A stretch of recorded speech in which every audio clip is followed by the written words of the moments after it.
kasih dan setia di dalam Tuhan kita Yesus Kristus menjadikan umatnya berbahagia hari ini Selasa 12 Agustus 2025. Para pendengar Renungan Oasis Fajar, mari kita berdoa.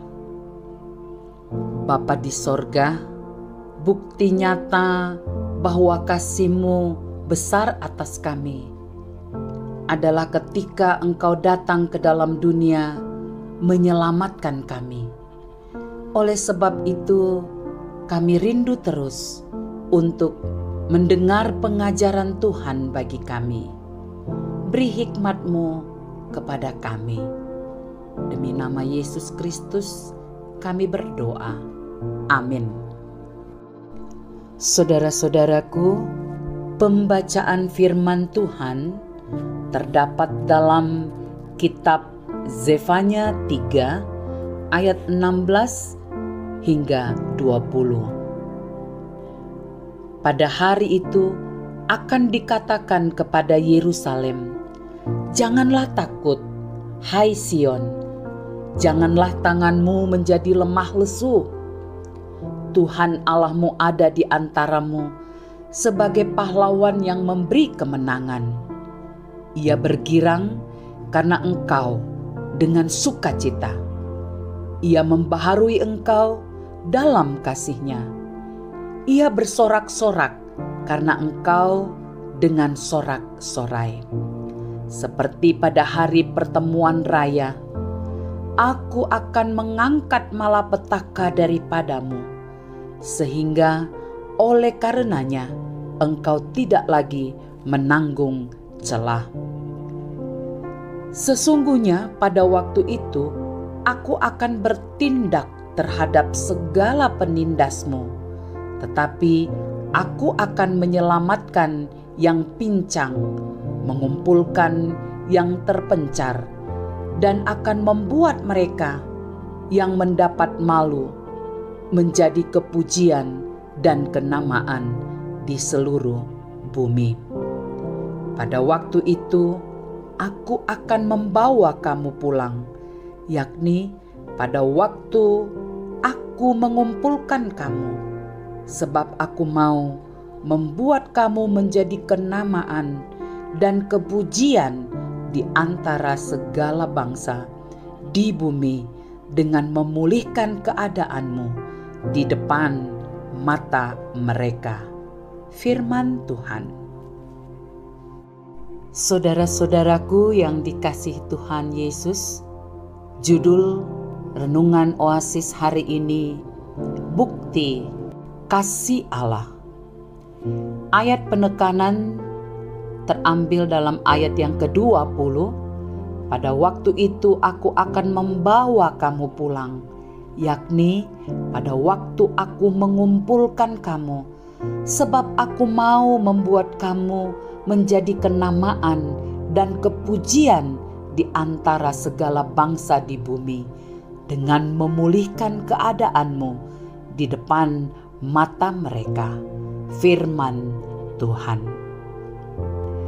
Ayat ini sebagai pesan Tuhan bagi Yerusalem dan bangsa Israel yang sedang menghadapi berbagai tekanan dan ancaman serta tantangan.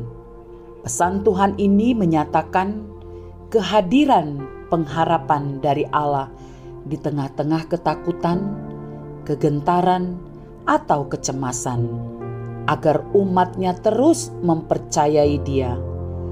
Umat Tuhan harus kuat, bersemangat, dan berpengharapan, sebab Tuhan Allah ada di tengah-tengah umatnya. Ayat 17 memberikan alasan mengapa umat harus menaruh pengharapan kepada Tuhan. Tuhan Allah disebut sebagai pahlawan yang memberi kemenangan. Dalam bahasa Ibrani disebut Gibor Yosia. Kata Yosia tidak hanya berarti kemenangan, tetapi juga menyelamatkan, melindungi, menolong.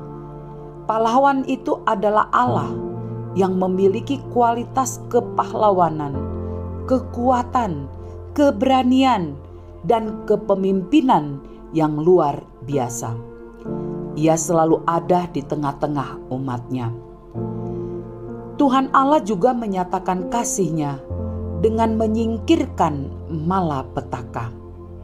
Ia bersorak-sorai karena umat-Nya, dan sehingga Yerusalem tidak lagi menanggung celah. Setiap orang percaya tidak akan pernah tanpa masalah. Namun, dari setiap masalah, Tuhan Allah hendak membentuk menjadi orang yang tangguh, karena sesungguhnya Allah selalu hadir untuk memberikan dukungan dan keberanian serta semangat kemenangan. Jadi, pastikan bahwa kita akan selalu menerima dan menikmati pembelaan dan perlindungannya. Marilah kita sebagai keluarga Kristen terus berpaut padanya. Kendati hidup kita tidak akan pernah sepi dari persoalan, beban, dan tanggung jawab, namun kita tidak sendirian. Tuhan Allah selalu ada dan menjadi penolong, penyelamat, pelindung yang melepaskan kita dari bencana, kesulitan, dan penderitaan. Ingat, Dia memberi kemenangan kepada kita. Tuhan Allah juga membuat kita tidak menanggung celah, melainkan memberi sukacita sorgawi yang adalah tanda bahwa anugerah keselamatannya telah hadir di tengah-tengah keluarga kita. Penegasan pentingnya iman dan keteguhan hati, serta melakukan kehendak-Nya dalam segala situasi hidup. Allah selalu turut bekerja dan mendatangkan kebaikan bagi umat-Nya. Para pendengar, mari kita berdoa. Bapa di sorga, terima kasih untuk kasih setia-Mu yang terbukti kami rasakan sampai saat ini. Mampukan kami senantiasa hanya mengandalkan-Mu dalam hidup kami. Dalam nama Tuhan Yesus kami berdoa. Amin. Para pendengar Renungan Oasis Fajar, demikianlah renungan hari ini. Tuhan memberkati kita. Amin.